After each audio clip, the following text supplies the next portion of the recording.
Listen, everybody needs a fairy godmother, just somebody to look out for them. Some people call me their fairy smoke mother, others their internet big sister, but you can call me Hannah, the host of Smoke Sesh. So come hang out, let's light up and talk everything there is to life. The good, the bad, the ugly, the embarrassing. I've got a story for it all.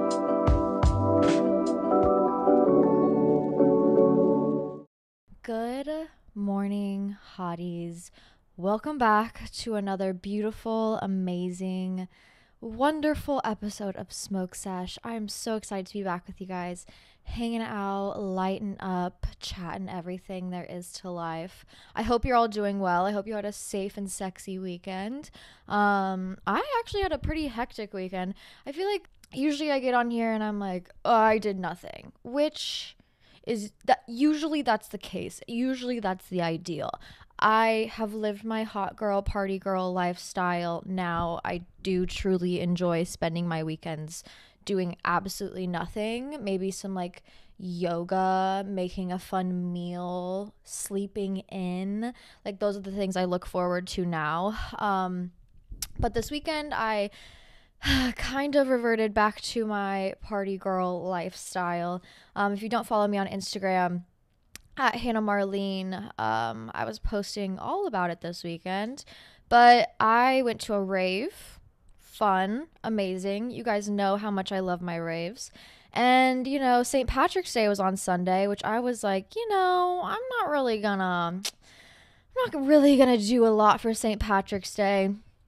I went all out. It's always those days where I'm like, no, we're gonna have a chill day, that I end up like losing my fucking mind for some reason, and like in a fun way, like in a little bit too fun of a way. But we'll get into that in a second. How are you all doing though? I hope you're doing well. I hope this spring, intro has been treating you guys well. It's actually really cold out today. It's like 20 degrees out. It was so nice last week. It was like 60s, 70s. I was outside every single day. I was also watching my parents' dog, slash house sitting for them, since they are out living their wildest dreams, running around the country. So sorry I was holding you back all your life, but now it's my job to watch their dog. So I was doing that all week. Last week, and one morning I woke up, I was walking her outside, and 8 a.m., I'm in just a ratted t-shirt, hair barely hung up on my fucking head, okay? A mess. Dark circles, bags, snot dripping down my nose, like a mess. And she loves like watching the cars go by, watching the trash trucks go by, whatever. So we're standing in the front yard, and the recycling truck started coming down the street because it was recycling day, and I was like, oh, look at the recycling truck. Is it cute, like, oh, let me hype her up a little bit. The recycling truck comes down the street, hits my fucking car right in front of me. Oh, wow. Good morning. Happy Friday. Fantastic. That's something I have to deal with this upcoming week. Shout out to them because they will be paying for it. But honestly, in the past, when I've had shit like this happen where it's like, what the fuck did I do to deserve this? I would start having like panic attacks and like worry attacks. Of course, those sound like the same exact thing, but I feel like panic attacks are pretty quickly onset and they're very intense, while my like worry attacks are more like long form, and not as intense as like a panic attack where I start spiraling. It's more so just like I'm worrying constantly. That's how I used to react in the past, because I felt like I didn't have control of the situation. It's not something I wanted to happen, so it felt like it was out of my control, and then it felt like I couldn't do anything, and that was just such a hard feeling to deal with. But this time around, I chose peace over my panic attacks, okay? So, like, in the past, this would have sent me into a spiral. I saw the man driving the truck, like, start to spiral. He got out of the car, and he was, like, shaking, and he was like, I'm so sorry. I've never done this. And the only thing I could do, which is also the only thing I can do to myself, is offer being nice, you know, offer kindness. Like, I'm sure he got out of that truck expecting me to be like, what the fuck, how dare you, you know, blah blah blah, go the fuck off on him, because he seemed concerned. Although I don't look like that type. It's 8 a.m., you just hit my car. That is kind of the normal reaction. But all I could really offer him, which is all I could really offer myself as well, is just kindness and like understanding. Like, whatever, that's why we have insurance. It'll all get figured out in the end. Just trust in the process, chill. There's only so much you can really do. The damage has already happened, so let's just like try and make the best out of this situation. So that's something that I kicked off my weekend starting to deal with.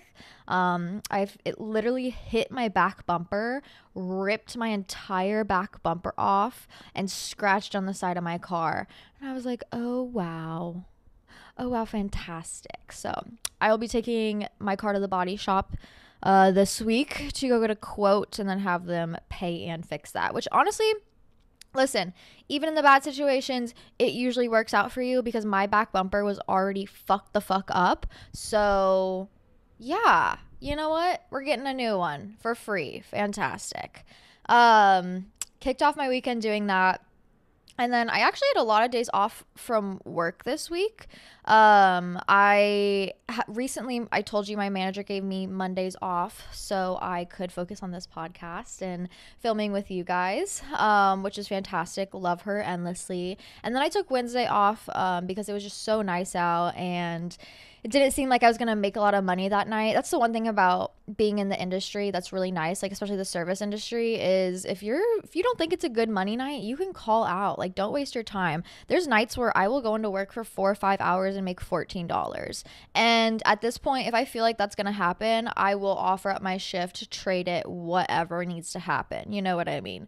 Like, if it's not worth my time, sometimes you just got to accept it instead of forcing it and move on. So I took Wednesday off, and then Friday I had off because I was going to a rave. We went and saw Zed's Dead. I've seen Zed's Dead a couple of times. I think the first time I saw them was at, what's it called? I don't know. It was like a New Year's Eve rave. Decadence, Colorado. I saw them New Year's Eve. I think they did the ball drop.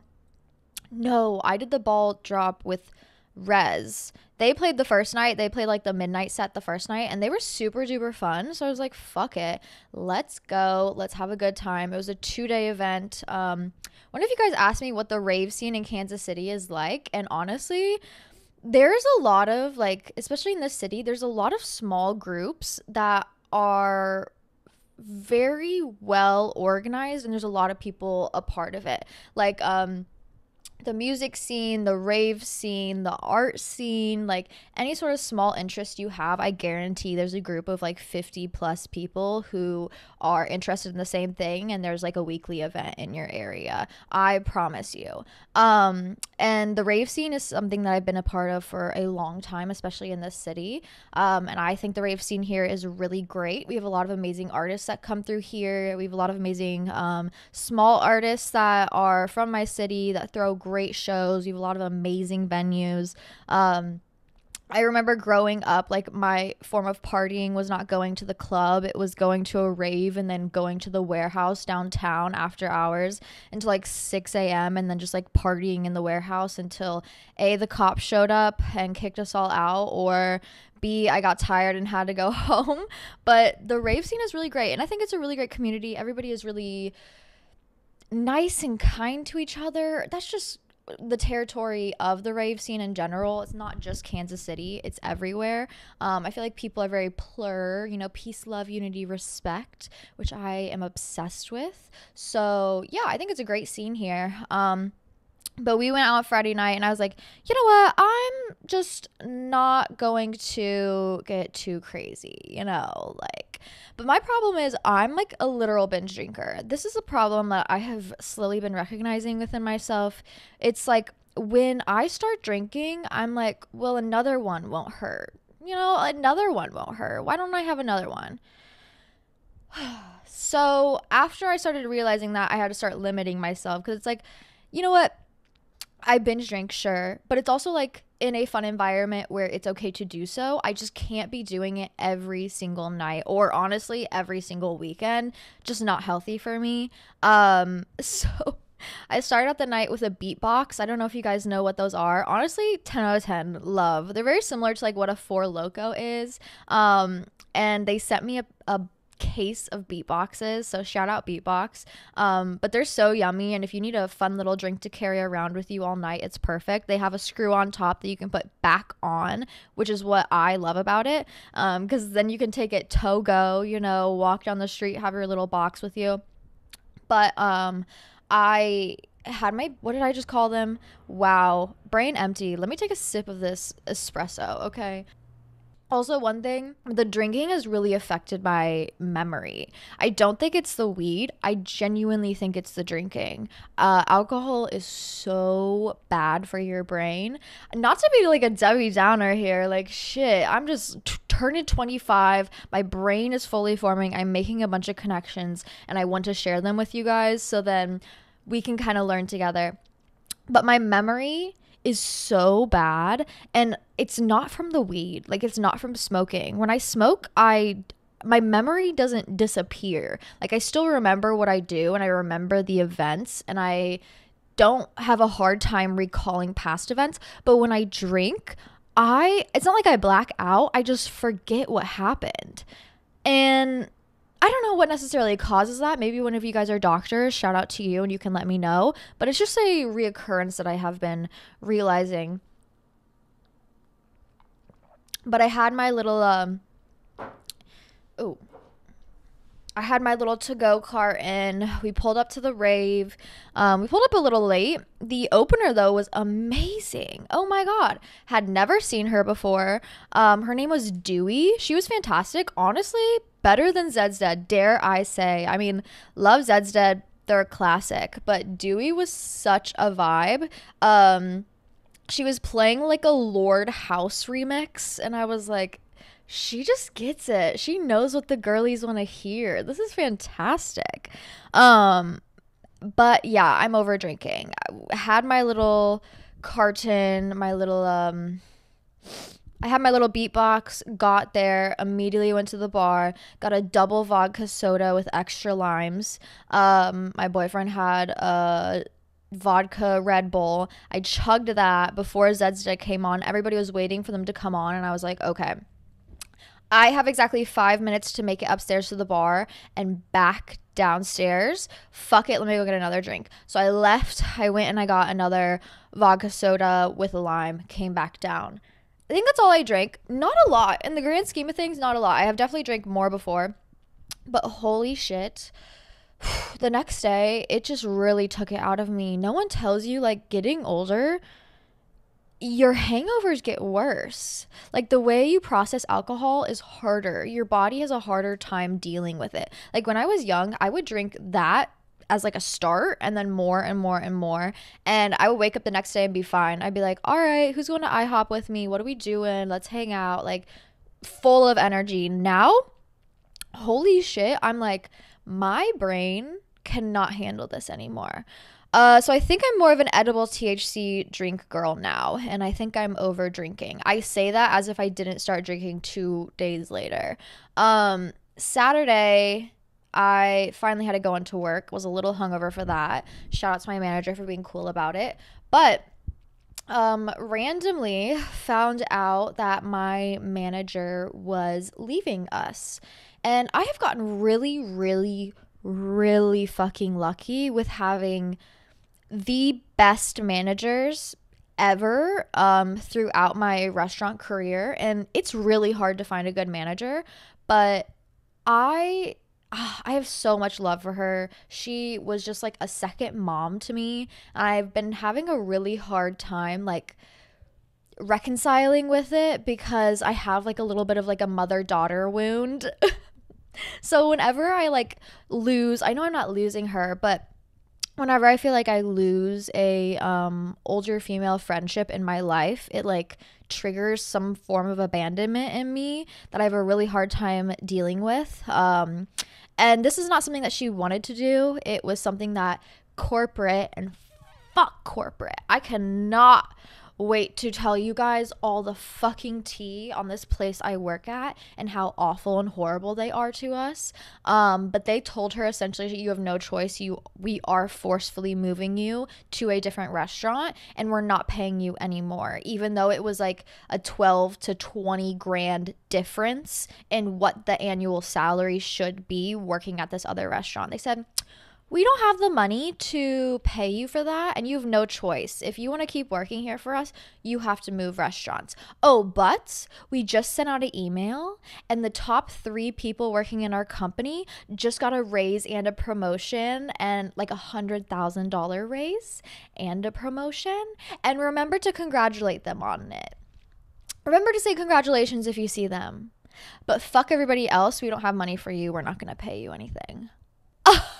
The worst. The worst. The restaurant industry just be like that. And upper management sucks. Hate them. But the overall management that I have to deal with on a daily basis has been great. Like my close manager, my store manager has been fantastic. And she has been just like such an uplifting personality to be around and such a fun person to be around. And it really sucked learning that they were going to move her. I think she found a new job. Fingers crossed. Love her. Really hope she gets it. She deserves the world.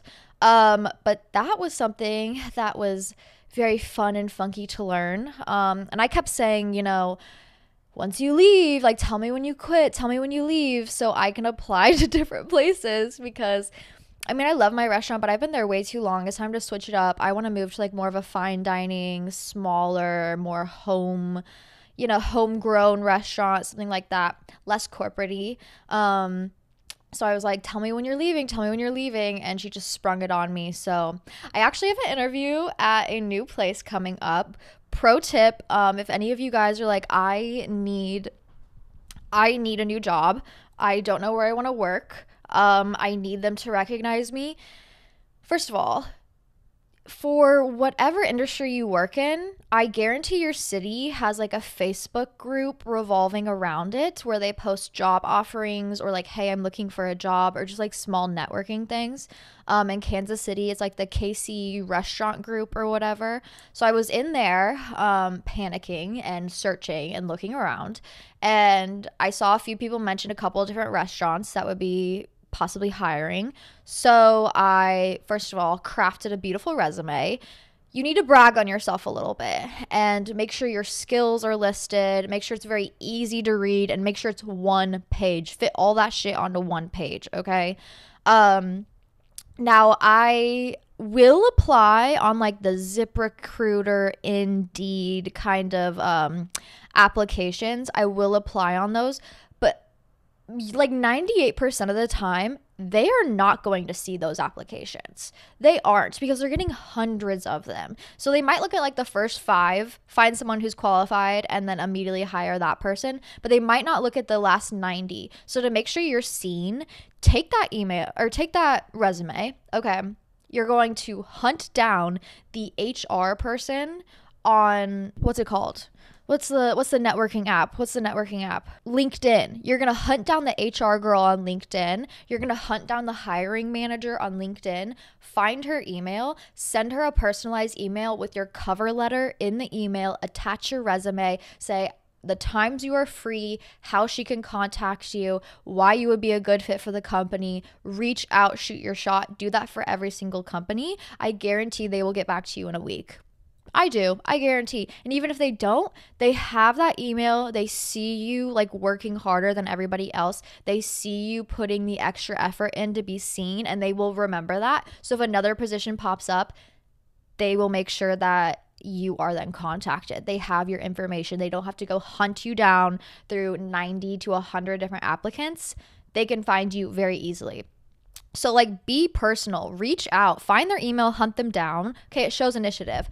I also really recommend taking your resume and going into places. Make sure there's a physical copy on hand. Whether it's a restaurant industry where you're like, I'm going to go sit at the bar, I'm going to go chit chat with the bartender, kind of observe, see how they run things, see if it'd be fun to work here. Leave your resume, leave a fat tip. especially in the restaurant industry. If it's like a more corporate job, I think dropping off your resume is a really great idea, but obviously you won't have the kind of like tipping situation. So just make sure you go in there and hype yourself up. But interviews, I used to be really nervous for interviews because I felt like I didn't know what to say or I didn't know how to present myself. Interviews are all about bragging about yourself. Also, not only are you being interviewed, but you're interviewing them. Are they a good fit for you? Don't be afraid to ask questions. Interviewers love it when you ask questions, when you're actually interested, instead of just being like, I'll take it. I don't care what it is. I'll take it. You know, like, I don't care if it's a bad company. Like, they want you to be inquisitive. They want you to make sure you're putting yourself into the best position. And they also want to make sure that you are like proud of yourself and your qualities. So don't be afraid to brag. Like, that's literally the whole point of an interview is like, I'm perfect and you need me. Do I need you? You know what I mean? Of course, not that arrogant, but that's kind of the attitude you have to have. But I guarantee if you go in with that, you will get hired. You will. Like, don't be afraid to brag. Talk about your skills. Talk about why you'd be a good fit. And yeah, so I have that coming up. Wish me luck. But I have been saying, you know, oh, I got to switch it up. Oh, I got to switch it up. And it's funny how the universe will be like, oh, you want to switch it up? Okay, we're changing everything for you. And now you have no choice but to. So the best thing you can kind of do in those situations where you're like, what the fuck just happened? My whole life just turned on a head. Roll with the punches. Accept your new path in life. Don't fight against the current. Go with it. I guarantee if you learn to just go with the flow, accept, try and make the best out of the situation, the universe will provide goodness to you tenfold. So that's kind of what I've been going through this weekend and kind of just applying, reaching out, you know, networking a little bit. But yeah, I am so sad my manager is leaving. Our last day together was Saturday, and then Sunday was St. Patrick's Day. Hope you guys had a fun and safe weekend. I got off my bar shift and I slept for like 12 hours. He woke up at 11. My boyfriend loves St. Patrick's Day, and he woke up and he was like, oh my God, we missed the parade. It's 11 o'clock. This parade goes for like 4 hours. I was like, no, we have time. Let me drink my coffee.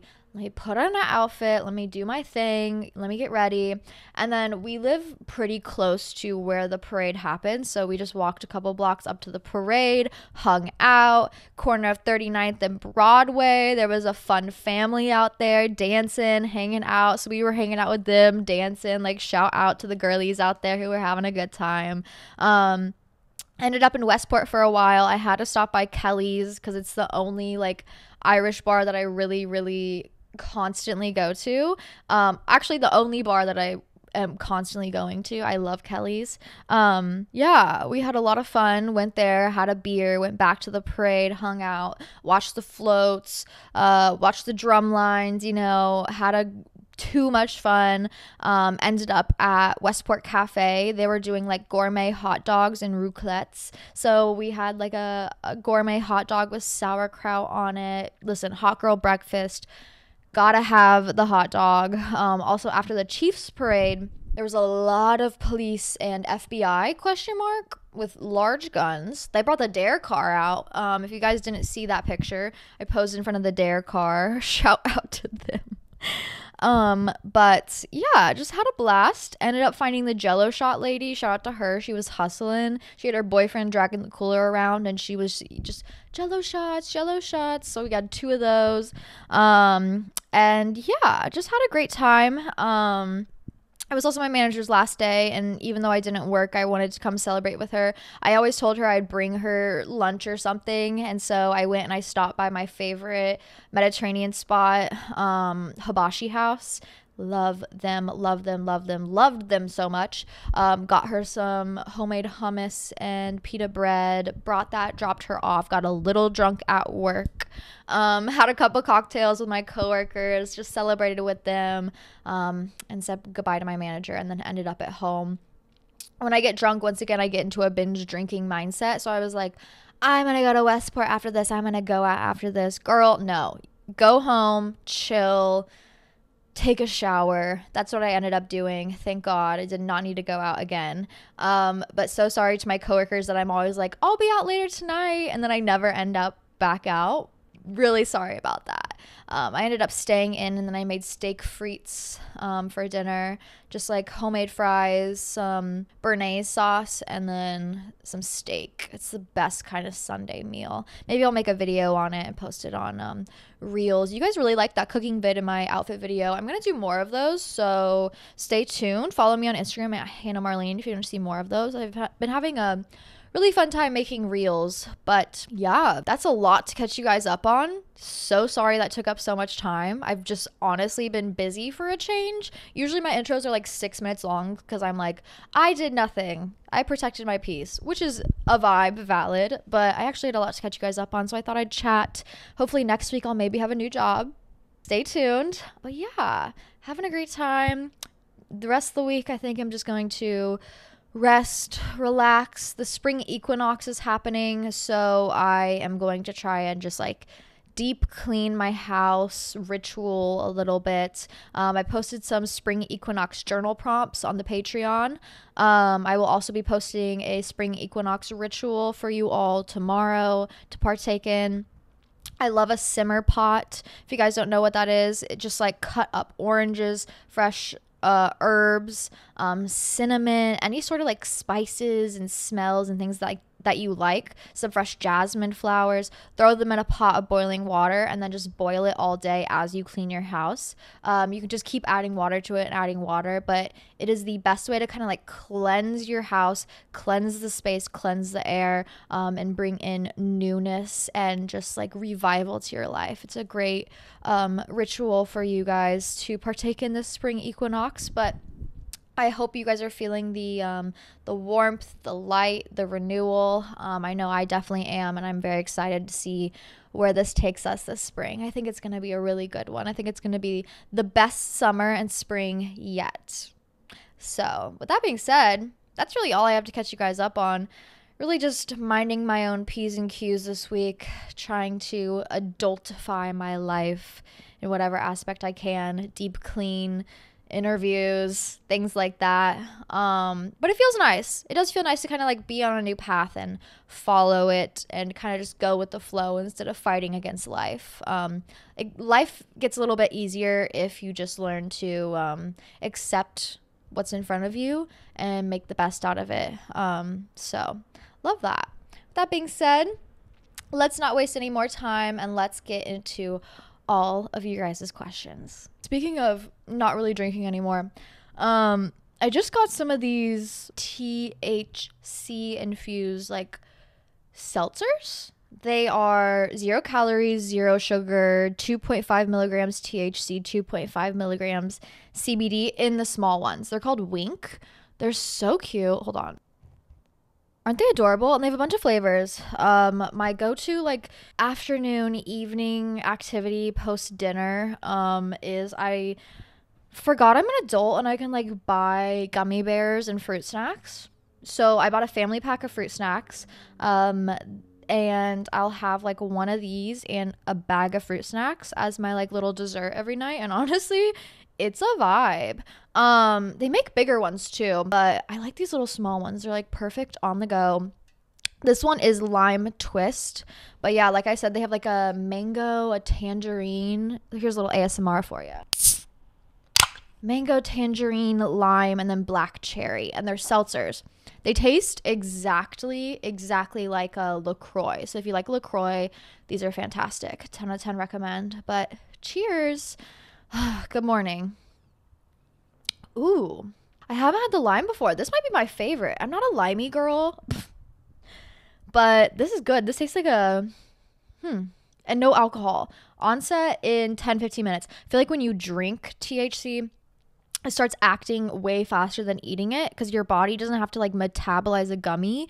It kind of just goes directly into your bloodstream. So this will make for a fun podcast. Cheers.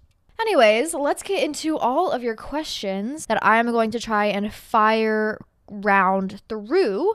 My dumbass, since I was literally drunk when I uploaded my questionnaire for the week, I forgot to put in the call-ins. Once again, if you have any call-ins, you can submit them to my DMs. And I'm going to reiterate that next week when I upload the questionnaire. I know the call-in form that I usually use for like Spotify doesn't work for a lot of you guys. So to make sure I can get as many in as possible, I will make sure to reiterate next week that you can submit them to my Instagram. But once again, I forgot to upload that link. So sorry about that. Which means I guess I'll get some more of your typed in questions. But someone said, I get super hyped for things, but then I can't experience them fully and let go. Any tips? Love you. Yeah, I feel like this is the whole pedestal mindset. When you place things on a pedestal, you place way too much of an importance on them, and nothing will ever live up to the importance of the pedestal. The pedestal is a place that is simply unreachable because it is a place in that your mind has completely created. Okay, it is a place that no one can live up to because it only exists in your mind. Whether it's a person, a place, a thing, an experience, it will never live up to the pedestal because you're not allowing it the opportunity to be its own thing. You want it to be the pedestal, you want to have control, you want it to be this thing. It's simply not going to be. So when you are placing it on there and then it's not living up to it, you're ending up disappointed. That's okay. You just got to stop placing things in the pedestal. You can get excited for things. I love that. Get excited for them, but go in with zero expectations. If you want to have the most fun in this life, go into everything with zero expectations. Just maybe the only expectation you have is like, I want to have fun. I want to make sure I have a good time. You know, I'm going in with the expectations of positivity and peace because that's what I'm bringing to it. I'm going in with the expectations of fun because that's what I'm bringing to it. Not what is it bringing to me? What am I bringing to it? But I do believe the less expectations you have, the more fun you're going to have because the more you're going to allow space for things to show you what they truly are, show you what the experience truly is. So it's okay to be excited for things and for people and for experiences, but you have to let go of the pedestal mindset. Anything you place up there, you will never reach because it is a place that no one dares goes. Okay? Just desire fun. Bring peace, bring positivity, but allow yourself to experience the unknown and allow yourself to enjoy the experience of having zero expectations. Because guess what? If you go into things with zero expectations, your mind is going to be blown every single time. Every time you're going to have a blast because guess what? Would have never expected it. Anyways, how do you stay consistent? Not going to lie, it is quite honestly through force. It is. A lot of the times, especially with things that I'm consistent with, they are things that I do not want to do. Okay. If I had everything, if I did everything I wanted to do, like truly in my brain, which is an unhealthy place that I dare not visit, I would be a human being that lives in my bed 24/7, that eats fast food that I get delivered to my house 24/7. I don't throw it away. I don't clean myself. I don't wash my hair, whatever. That is literally how I would live if I could choose. And you're just like, whoa, gross. I know, because I'm lazy and I desire things that are bad for me. So a lot of the things that I stay consistent with, such as cleaning my house, working out, cooking healthy meals, cleaning myself, making sure I'm staying, groomed, well taken care of, not only physically, mentally, spiritually, environmentally. Those are things that I really have to force myself to do. No one really talks about that. No one ever really frames it that way. But once I started framing it that way for myself, I had an easier time reconciling with it because it was like, yeah, I don't want to do it, but also good things are not going to come easy, and the best things that you do for yourself are not going to be the easiest things. You have to challenge yourself. You do have to force yourself to do those adult things every once in a while, but you will be better for it. And a lot of consistency is just holding yourself accountable and forcing yourself to do it. I also am a chronic lazy girl, so I need a day off every once in a while. Sometimes I'm not going to wash my face before I go to bed. Sometimes I'm gonna have a day where I don't do laundry. Sometimes I'm gonna miss a workout. That's okay. The key to consistency for me personally, especially as a chronic lazy girl, is you cannot miss more than one day in a row. Once you miss more than one day in a row, your brain stops seeing it as a routine. Your brain stops seeing it as like a consistency thing, and it becomes like, oh, who cares about that? I like immediately forget about it for some reason, and then it's like a week later I'm like, holy shit, I haven't worked out. What's going on? It's because you missed more than one day. You got to hold yourself accountable. It's okay to take time off.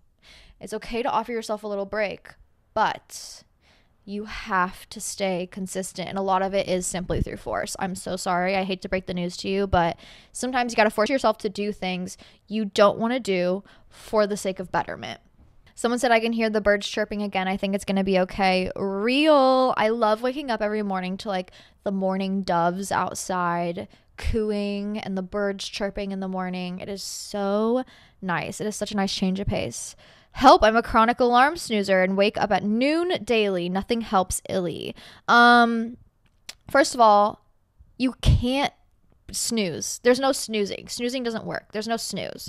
You have to get up as soon as your alarm goes off. And in fact, I really recommend you plugging your phone in to the opposite side of the room. So when your alarm goes off, you physically have to get up, and then do not allow yourself to lay back down. You can sit on your couch, you can go to the bathroom, sit on the toilet, you can go sit in your kitchen, whatever. Go sit in your living room, dining room, I don't know. Do not sit back down on your bed. You will crawl back into bed. You do, once again, sometimes I don't like doing things that I have to do in my life, but it is with force. I really recommend plugging your phone in across the room though, so it does force yourself to get up, so you can't hit that snooze button so easily. Book recommendation for spiritual girlies that can only read in the train or a cafe. My personal spiritual guru is Eve Babbitt's. I love her and I'm obsessed with her. I have read 4 of her books and I'm on her last one, and I haven't started it yet because I'm kind of just like holding it sacred, and I don't want to read it yet because it's like, I don't want it to be over. I know I can reread these books, but I love Eve Babbitt's, and these are the only books that I can really like, I can just get through very easily. She is my own spiritual guru. She's just like a hot girl from the 70s that was living and experiencing things, and she writes short stories, and it is just, I love her. She's such a fun writer to read. Also, if you want like a spiritual book to read, I would really recommend, what is it called? Like the 4 Agreements. I feel like that's a perfect beginning spiritual book for you guys. Someone said, where do you shop for festival fits plus bikinis? Bikini wise, Sydney Mary Bikini every single time. She gonna do it for me every single time. You want a cute, handmade, sustainable, one-of-a-kind bikini, Sydney Mary Bikinis. I have had a bikini of hers for like 5 years now, and it is one of my favorite bikinis ever. It has lasted this long. It is so freaking cute. Every time I wear it, somebody's like, where did you get that? And I'm like, it's one of a kind, but also let me put you on because I love her so much. She is amazing, and I will never ever stop supporting her. She is the best. When I'm looking for bikinis, I always go to her first. When it comes to festival fits, or like micro bikinis, I'm not gonna lie, I usually just go to my local sex shop. Like your local small, you know, on the corner random stripper shop, that's the place to go. They're gonna have a really good amount of bikinis in there. They're also gonna have a really good amount of like dresses, mini skirts, fun outfits, accessories, things like that. Especially when it comes to festivals, like the less the better. Honestly, like you're gonna be hot, it's gonna be sunny. First of all, make sure you're wearing sunscreen, but the less you wear the better, because it's gonna be easier for you to kind of just like move, do your thing. I do recommend at least having like a hoodie, an oversized t-shirt, or a pashmina on you at all times at a festival, so when you're tired of wearing your little bikini and mini micro skirt or mini micro dress, you can just throw on an oversized t-shirt, wrap a pashmina around your head, throw some sunglasses on, and just vibe in your own area. But yeah, a lot of my shopping for festival fits either comes from Depop or my local stripper shop. Love them. I think my local one around here is called Cirilla's. I don't know if you guys have that in your area or if that's just like a Midwest thing, but The people who work there are always the kindest, sweetest people ever. They are the best. So 10 out of 10 recommend. How to not self-sabotage an amazing new relationship. I think you do have to do the full relationship PSA. First of all, you need to hold yourself accountable. You need to know your red flags. You need to know your bad habits. You need to know how you react to things and what your triggers are. I think it's really helpful to know those before you get into a relationship, so then you don't have to learn them together, because that can be kind of messy. It is good to fully understand yourself before getting into a relationship. So understand your triggers, understand when you get crazy, understand why you get crazy. And it's okay if it's not based in reality. Obviously, none of my crazy behaviors are based in reality ever. So that's okay.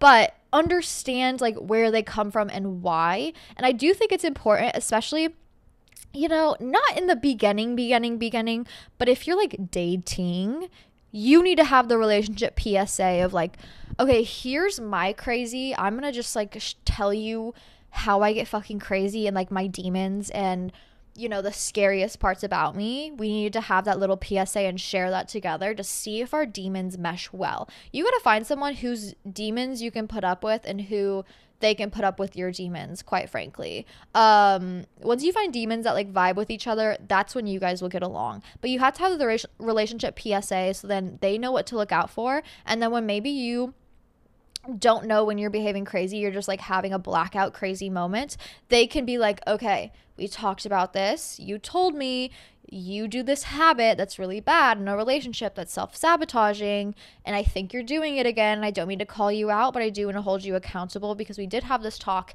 and you did tell me to hold you accountable if this happens. I'm here to help you. I'm here to see you, to help you through it. But we did have the relationship PSA. I know this is something you brought up, so I know how to handle it and how to react to it as a partner. Because I feel as a partner, especially when your partner's being crazy, you feel a little bit out of control because you're I didn't do anything. What the fuck? I didn't do anything. Why are you coming at me like this? And it is never based in reality. But if you know where it's stemming from, then you as a partner could be okay, this is just some weird trigger of hers. Let me help her through it. Let me be there for her. So, relationship PSA. Don't do it in the beginning stages of dating, the first month. Wait a little bit. Okay? Wait a little bit. And then get into it. How do I learn to be confident in myself and not be embarrassed when I try to feel confident? Embarrassment is not real. Embarrassment is only real if you feel it. Literally, embarrassment is fiction. So, if also feeling confident makes you feel embarrassed, maybe you are trying to inhibit a form of confidence that is not based in your true form of self.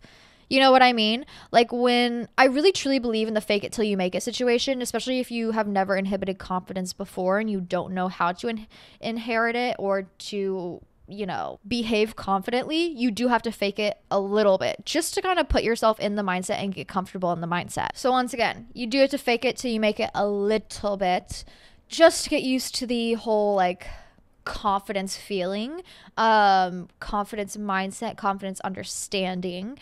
But if you are a pretty confident person, you feel you've lost it and you're trying to re-find it and you feel the confidence you're inhibiting feels fake, maybe it's because you've grown and developed as a person and the confidence you're referring to is a confidence that you used to hold, but you need to grow and develop and inherit and inhibit a new kind of confidence, a new form of self, a new way of upholding and uplifting yourself. The person I was in 2020, confident, love her. If I was her now, I would not feel confident in that because I feel I've outgrown that person. I have developed into a new person, and I really need to uphold and uplift the feelings that I have this current day, and uplift that confident person rather than somebody in the past.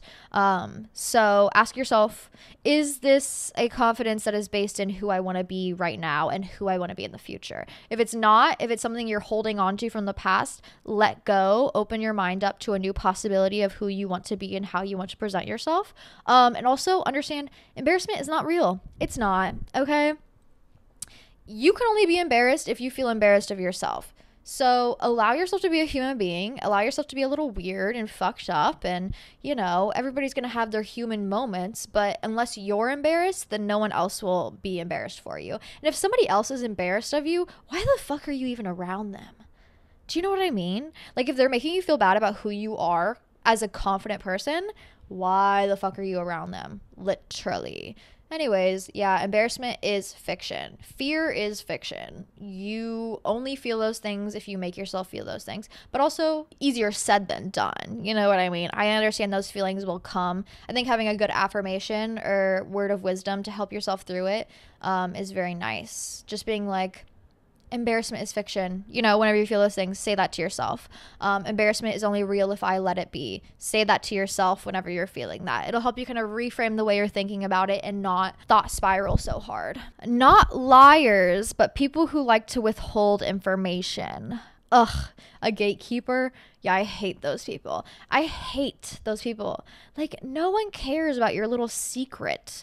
No one cares about the song that you are hiding from the world. Like, just tell me what it is. Share. I love a sharer. I love an open person. I love a person who's not afraid to be themselves. I hate that withholding information. Like, I also feel like it comes from a place of they don't feel like they are being seen and they don't feel like they're being reached out to, so they're forcing that connection rather than just having it naturally by sharing information. They feel like they need to uplift themselves in a certain way, and they want to make themselves feel valuable in a certain way, and so they withhold information, so you have to go to them and go to them and go to them in order to, you know, receive that information, and then that makes them feel valued and loved. Not healthy at all. I hate those people, and I love calling them out on it. I love a gatekeeper and calling them out on it. Like, why are you being weird? Just tell me the song name.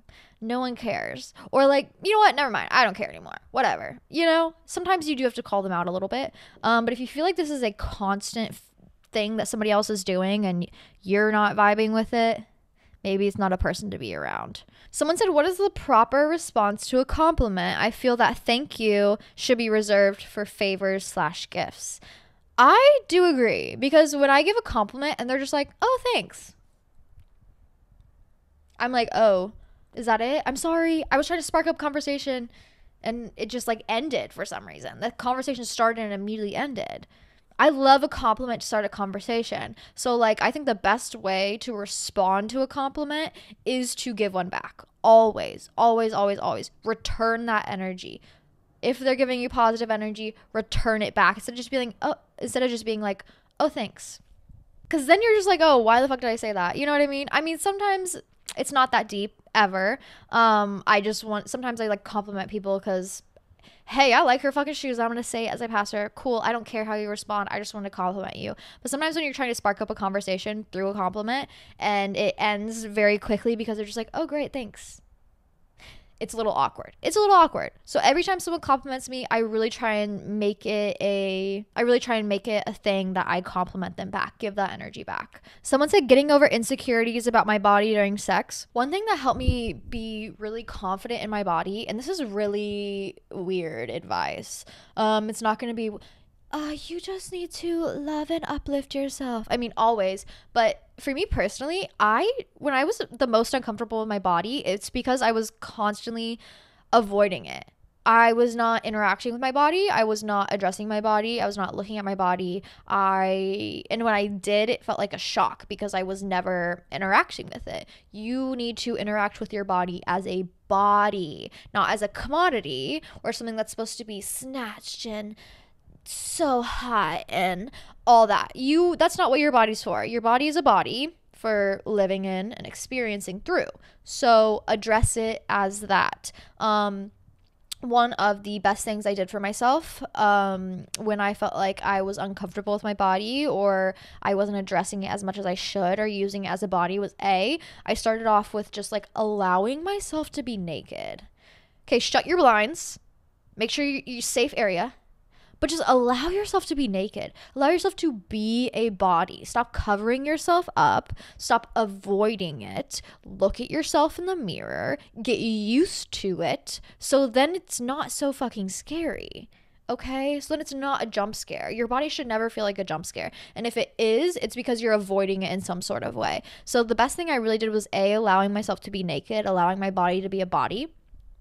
And also allowing my body to physically move as a body, whether it was simply stretching it, whether it was going on a walk and moving, whether it was doing a little tiny Pilates routine and feeling my muscles stretch and feel them get stronger and feel them get sore.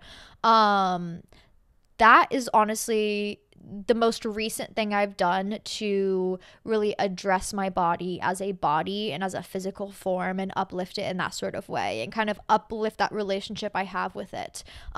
Just simply moving it and allowing yourself to move as a body, as a form of, you know, a vessel of such. Not a ideal you need to live up to, but as a form and a vessel that is worthy of being here no matter what. So, stop with the jump scares, address your body, don't be afraid of it, visualize it, see it, uplift it, respect it, and 2, move. If you can, sometimes like a small arm workout, sometimes a stretch, sometimes a walk, sometimes just simply doing a little workout routine. I'm not saying go on a 10-mile run, but if you are, that's fantastic. I'm not saying go to the gym and lift weights for 2 hours, but if you are, that's fantastic. I think the small can lead to the big, but start small. You know, don't scare yourself away too fast. And then specifically when it comes to sex, I love high sex. I do. I love it. It's fantastic. I also think it's a really great way to escape your mind during intercourse and get into the aspect of feeling, because that's all it's about. Okay, like I get wanting to look cute and be in the right position and all that, but I feel like our minds are so warped from porn and having to be a performer during sex. That's not what it's about. Okay, I mean, every once in a while you can be the performer and put on a show. That's fantastic, but that's not what sex is about. It's about feeling and experiencing and sharing that bliss with another person. So I personally love being high during intercourse, okay? It really helps me escape that overthinking. You would think it'd be the opposite, but it really helps me escape that overthinking because my senses are heightened, okay? My feelings are heightened. That is what I'm focusing on. I'm focusing on what feels good. And the best sex you ever have will be the one where you're not performing. It's the one where you are focused on how you feel and making sure you feel good and your partner feels good. So my body doesn't know what to do. I've had two lattes, double shot espresso, oat milk. Then I had this, no water. My brain's like, girl, please hydrate us. No one talks about how like hangovers when you're older get so much worse. Like all of a sudden, I'm about to turn 25. I'm like, holy shit, my brain cannot handle this anymore. Someone said, this feels like therapy. I have questions all week. Then when it's time to ask, they're gone. Literally, whenever you have a question, DM it to me. Just send it because I'll see it and I'll screenshot it. So if you ever have one and it's not the usual questionnaire day, just send it to my DMs. I promise I'll see it. Oh my gosh. I shipped out all the hoodies, so they should be arriving soon. In fact, a lot of them have arrived.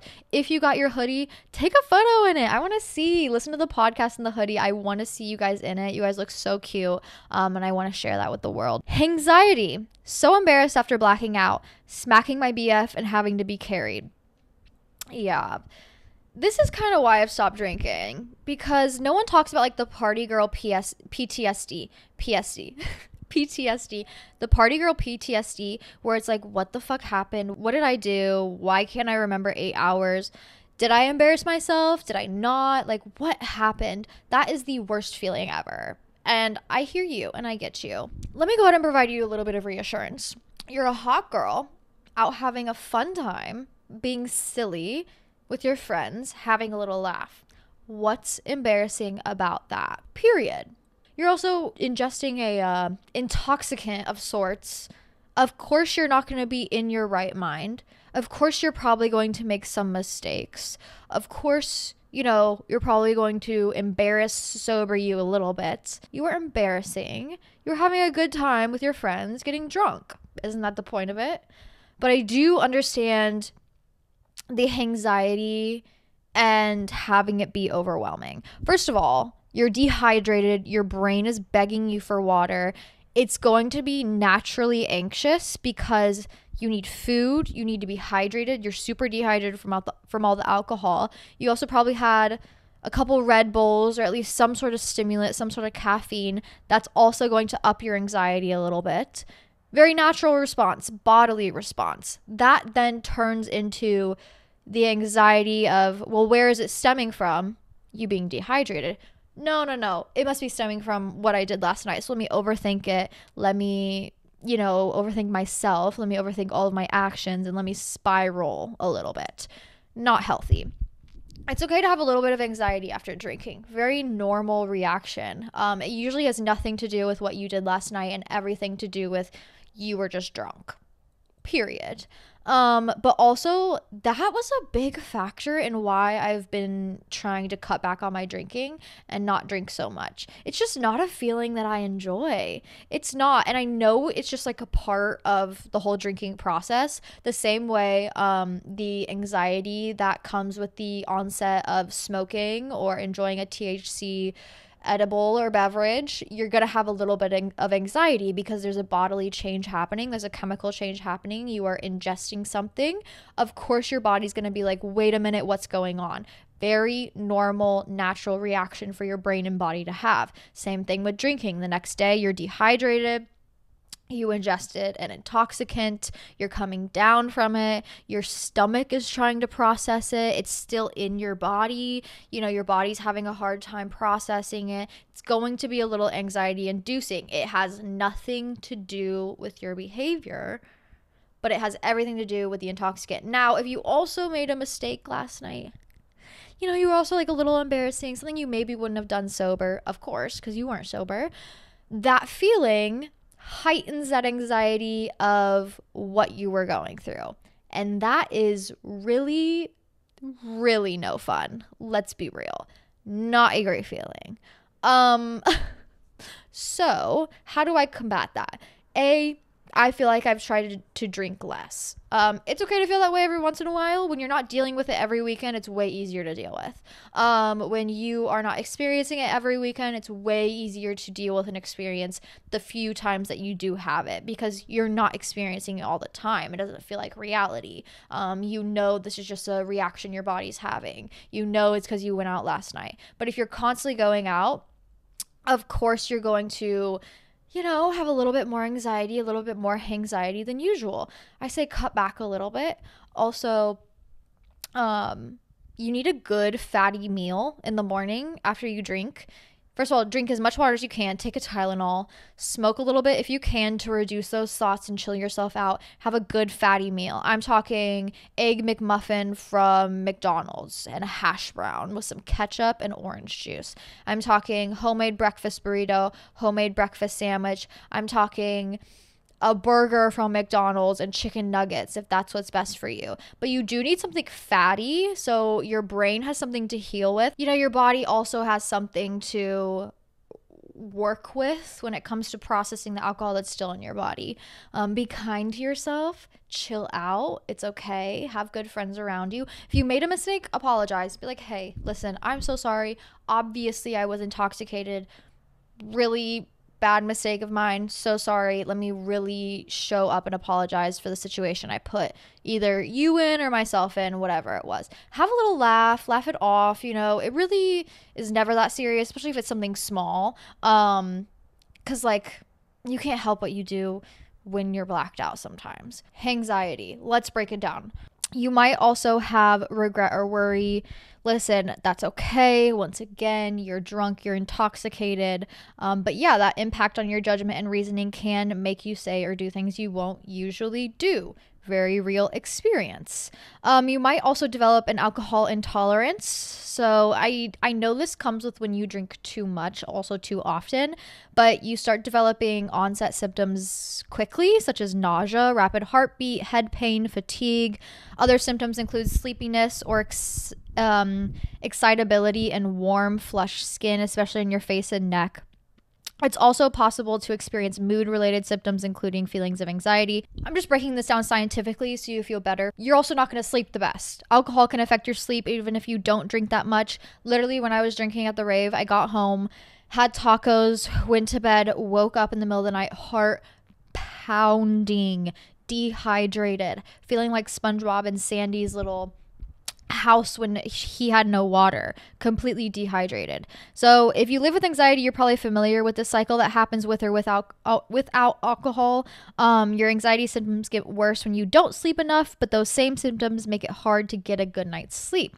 You know what I mean? This also doesn't happen to everybody. I do believe these symptoms happen more often or more frequently if you drink frequently or if you drink a lot. I feel like those are the best two kind of reasons why you might have a little bit more anxiety. But the best way you can really deal with it is manage your physical symptoms, such as rehydrate, eat a good meal, try to get some sleep if you can. I love eating an edible or smoking and just like going to bed. Okay, take ibuprofen. All right, take a deep breath, do some breathing cycles. It's going to be okay. Practice some mindfulness and really put the night into perspective. Remember, you're human. You're just a fun girl being silly, having a good time. Really, everybody else there was. The only reason you're overthinking it is because it has to do with you. Okay? So cut yourself some slack, you know? You deserve to recover well. You just have to help yourself through the process. Anxiety is a real phenomenon, and it's going to happen to everybody out there. So understand you're not alone. It's also nice when you have friends that you went out with that you can kind of like recap with, go get a good breakfast with, just talk about the night, and hopefully your friends can give you a little bit perspective on the night and make you feel better about it. But yeah, anxiety is real, and unfortunately the only way to not develop anxiety is to not drink. Thus why I've been cutting back on it, because the party girl PTSD is so real. Oh my god, especially with like the blacking out or the memory loss. That's been my big issue. I was like, what the fuck did I do? Why don't I remember it? Why am I blacking out so easily? And then you're like recognizing people and you're like, why do I know them? Did I embarrass myself like out at the club? They're like, oh, I met you at a bar, and you're like, I don't remember that at all. I hope I wasn't embarrassing. Things like that. Like, that's real party girl PTSD where you're like, fuck. Also like the memory loss, party girl PTSD, your joints hurting, your hangovers getting worse. That's the real party girl PTSD. So don't party yourself out too fast, okay? It is a marathon, not a race. Take it slow. Have good times whenever you want, but also remember, moderation is key. And if you need a good replacement, I love my little THC drink. That's for sure. Oh, someone said, girl, we have the same strawberry bong. Cheers to that. I love you, baddie. I love my strawberry bong. Should we take a hit? Also, shout out to the girlies in the Patreon. So many of you guys showed up for the extra episode. I love you. If you want to watch the extra episode, come join the Patreon. Not only do I post extra episode a week, I'm also posting, Monday after affirmations, Sunday journal prompts. I'll do astrology updates. We have a full moon coming up. I'm talking about the spring equinox. I'm doing a little spring equinox series right now. So come join, come hang out. Patreon.com/SmokeSetShawty. We have a lot of fun over there. But also thank you for all the love on the regular episode as well. So sorry once again that things are changing, but they're getting better. Change always means better. I promise you. You don't have to be afraid of it. So thank you for standing by while I change and I develop to make sure I'm bringing you guys the best content ever. But with that being said, let's bust out cherry bong or strawberry bong. Ignore her and how kind of messy she is. But cheers.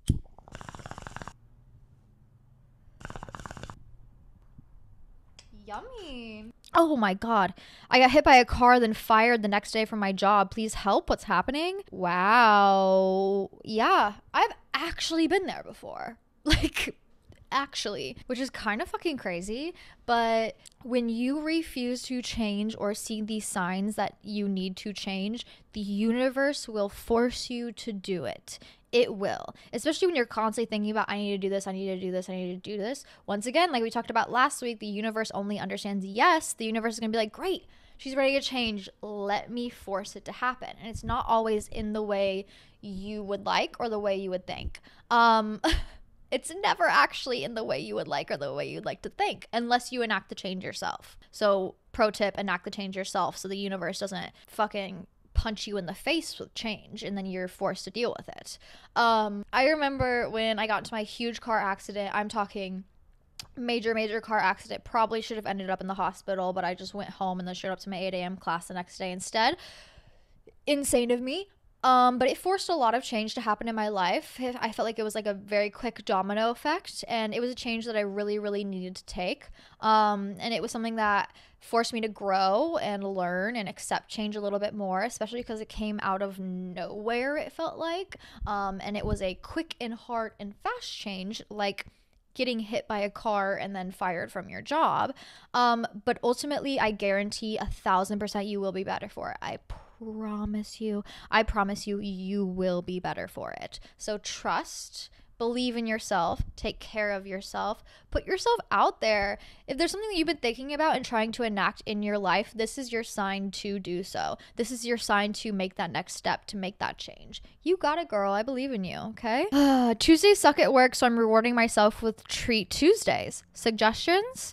Ooh, I always have one day a week that I always treat myself. Mine is honestly usually Tuesdays too, because I have Tuesdays off and it's the day I record and upload this podcast. So I do a lot of work, and after I get all of my hard work done for the week, I really like to treat myself. And usually my treat myself evenings look like, maybe I'll go out for like a drink, go to like a pinball arcade, get a couple drinks, go get my favorite food, which is obviously usually tacos. I'll always go get like a asada quesadilla or a bunch of tacos, like street tacos, maybe a little margarita. Devour those, eat edible, scroll on my phone. I know, you're like, that's how you treat yourself? Yeah, girl, especially after doing a lot of work. I don't want to go work out. I don't want to go to a sauna. I don't want a massage. Like, I just want to kind of like dissociate a little bit, have some good food, watch my favorite movie, just chill out and have like a little bit of like a rotting girl moment. Actually, I'm not a rotting girl. I'm just a princess locked away in my tower. So yeah, I think self-care can look like a lot of different things. Maybe it's a massage followed by hot yoga, followed by, skincare, followed by a bath and then an early night. Or it's like, I'm going to devour my favorite food and I'm going to watch my favorite movie and lay in bed for 3 hours. Like, there's no in between. For me personally, it's usually the latter. Someone said how to fully romanticize your life. It really just starts with the little things. It's all about the little things, okay? If you can find joy in your morning coffee or your morning routine, you can find joy in anything. If you can find joy in putting on your office outfit, then you can find joy in anything. If you can find joy in the 15-minute drive to work in the morning, you can find joy in anything. And I truly believe that. Life is not about the big things. In fact, the big things are a accumulation of little things. So focus on the little things so your life feels like it's being romanticized. I also think being intentional about what you do provides romanticization. Intentional in like maybe aesthetics, maybe routine, maybe just like the time you give yourself, the space you give yourself, the music you listen to while doing it.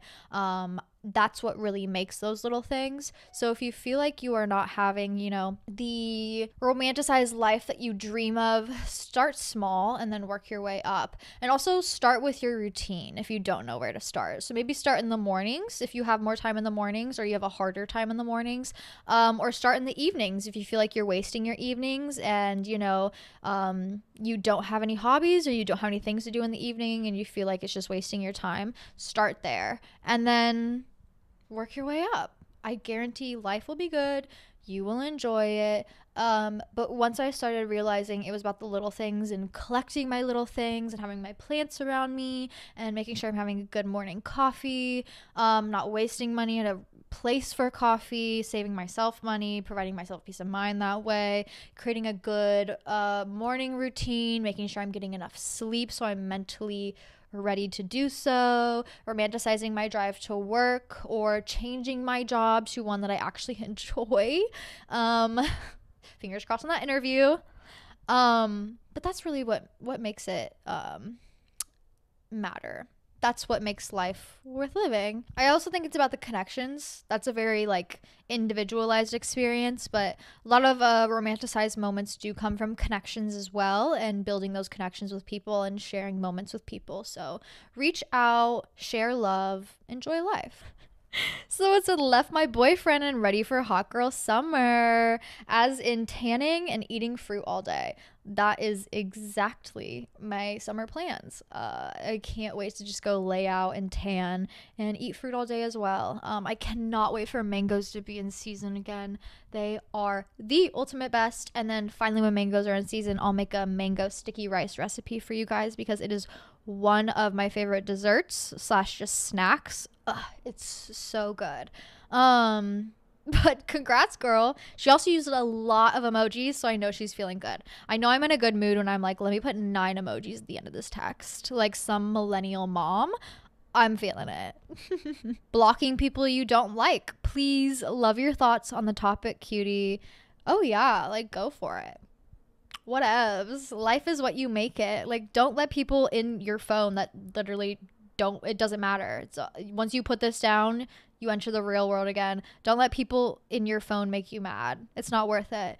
That's why my following is like 99% women. Like, if you saw my Instagram analytics, it'd be crazy, because every time like a random man likes my photo or comments, I'm like, ugh, blocked. This is not your space. This is not your space. I don't want you here. Like, sometimes I'll be like, oh, I got a new follower, and it'll be like some straight man, and I'm like, ugh, I don't want you here. I have to block you. And that's for my peace of mind. Someone said, it's my birthday tomorrow. Slip dress, sweet tea, and good weed. That's the vibe. I love it. That's big Pisces season energy. Wow. I'm obsessed with that. Literally the little things. That's all it's about. Enjoying life, indulging a little bit. That's what Pisces are best at, and dreaming and living that dreamy lifestyle. So happy birthday to you, girly. I hope you have the best time ever. Take an extra hit for me. Cheers. Low-key feeling like spring is really in bloom and excited to garden. We love a little self-care. I love a gardening moment. In fact, I emailed my landlord, and I was like, do you guys have any like window boxes that I can do like planters in? He's gonna drop those off for me, so I'm excited to do some gardening, do some planting. I have some like little baby propagations I need to plant. Getting your hands and your fingers in soil and dirt this spring, I feel like, is a really good way to celebrate spring and just renewal and rebirth, and also celebrate yourself and your own personal growth. It's also just really nice change of pace, especially when most of the other earth has been frozen over or cold. This just kind of reminds you to put things into perspective and to celebrate renewal and rebirth and this new spring. But yeah, spring officially begins on Tuesday. That is the spring equinox. So yeah, celebrate a little, have a good time. Enjoy the warm weather. You deserve it. Once again, this is exactly what the getting hit by a car girly was going through. When the universe makes you lose everything in your life to be in your highest timeline, hard. It is. It's so hard, but I do believe it'll be so worth it at the end of it. So hang in there. You got this. It'll be one of the biggest challenges in your life, but good things never come easy. Trying to quit the pen because it makes my brain into mush. Yeah. If you are hitting a pen constantly, like a dab pen constantly, you're basically taking dabs all the time. So your tolerance is crazy. Of course, you're dissociated all the time. So your brain is going to become a little bit mushy. So is your memory. So I recommend, like, if you are having a little bit of a pen addiction, just switch to flower, switch to like actual weed, actual bowls. You won't be able to smoke it as often. You'll have to be a little bit more intentional about your use and where you use it, which I think really helps to regulate when you're using it. And also, you're not completely going cold turkey, so it's an easier transition. You know what I mean? But yeah, I'm not pro pen. I've never been pro pen. I feel like my life starts to spiral when I constantly have a pen in my hand. I do love one on like vacations or road trips just because of the convenience. But that's really the only time I ever try and keep them around me. The only pen that I do keep around me is a CBD pen. Love a CBD pen. Wow. Oh my God, someone said my therapist and I listened to you and you've helped me so much through college. I love you so much. I love you. Shout out to your therapist. Hope she enjoys. If she has any recommendations, let me know. But love that. How to stop stressing about my future and to stop thinking so deep into it. I need meds prob. Girl, very normal feeling. I think a lot of us feel this way. It's just the fear of the unknown. It's a very real phenomenon and something that I think a lot of us in our early 20s are feeling. Especially when you don't know where you're going or how you're going to get there, or maybe you have one step out of the hundreds that you need to take and the unknown is a little scary. I get that, but you got this. You'll get there. Your fear means you are aware of it and you want to do better and you want to grow, which shows that you'll have dedication to complete all your dreams. So your fear and anxiety is very real. The unknown is scary, but you have to trust the process, okay?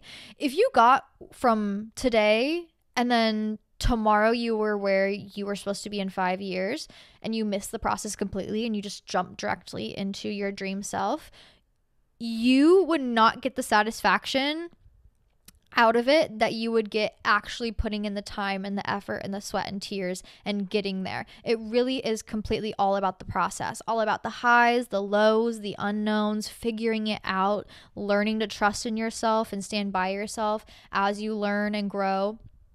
That's really what makes it all worth it. That's what makes that big dream, that big goal worth it. And if you completely skip out the process, that satisfaction will not be as great. So give yourself a little bit benefit of the doubt.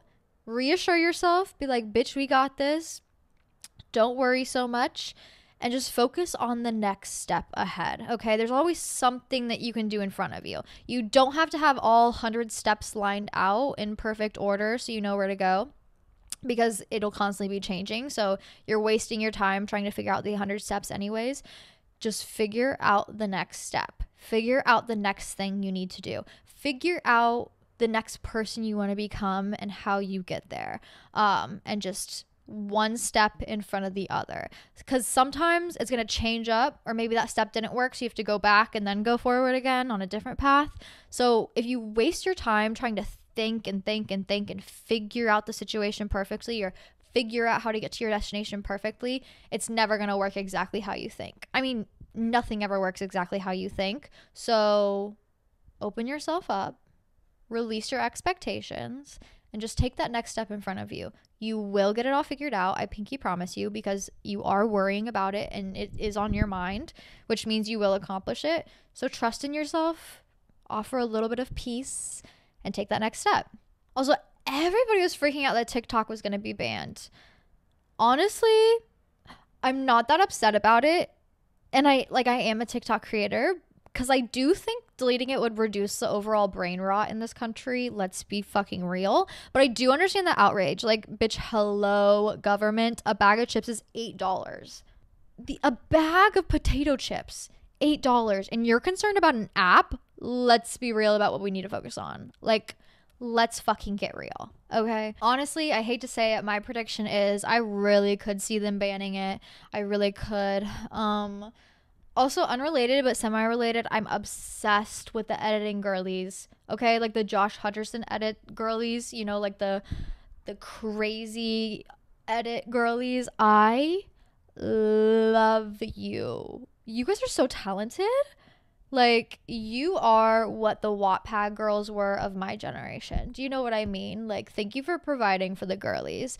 Anyways, I saw an edit of the TikTok CEO giving a statement at like a Senate hearing or something. And honestly, he was kind of hot. Like, I thought like TikTok CEO, old nerdy.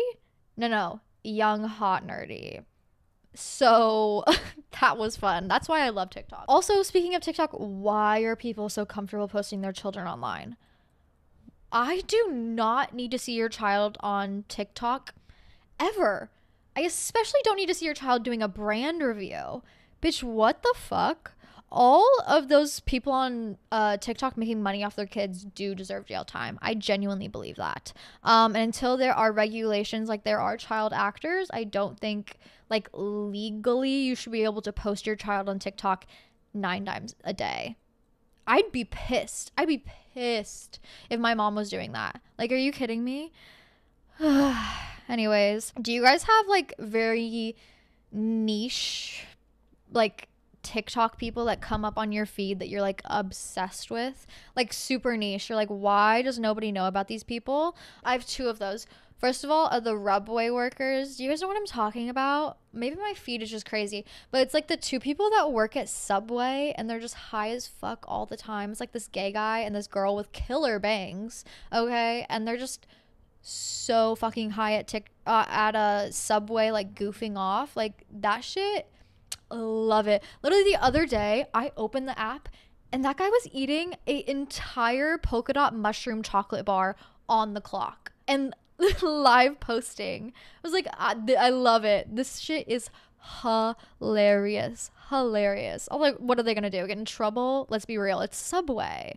Love the Rubway workers. And then also there's like this woman who lives in China, I think, and she is a vape manufacturer saleswoman, and she's just like constantly posting her life on TikTok, and it's either like random things, or like her complaining about her husband, or like her just showing what it's like living in the city she lives in, or like what her job is. I don't know why I find that so interesting, especially like their work week and how she works and how hard of a worker she is. She's like, I own 4 houses in here.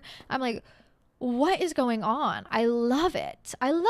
Is it like really that interesting or like greatly developed content? No, but it always comes up on my feed for some reason, and every single time my ass is gonna sit there and watch it every time. And you know what? I wish them all nothing but the best, honestly.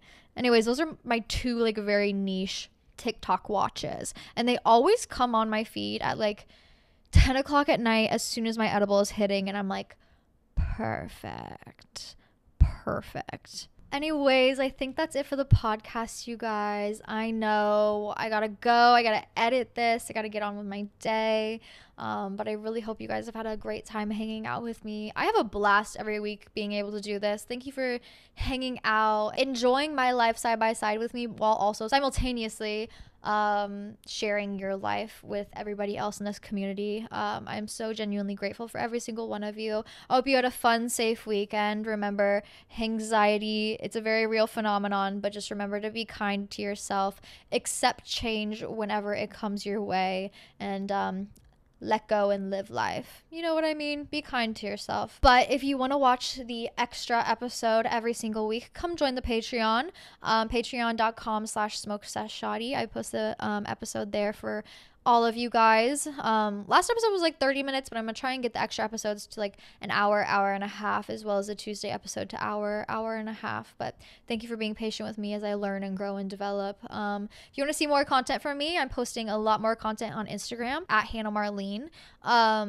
I've been posting get ready with me reels. I've been posting cooking with me reels. I'm going to start posting like ritual reels with me soon, like full moon ritual, things like that. But I try and keep you guys updated on there. So if you want to see more from me, follow me there. If you want more content, follow the Patreon, Smoke Sesh Shoddy, and I will see you all next week. Mwah.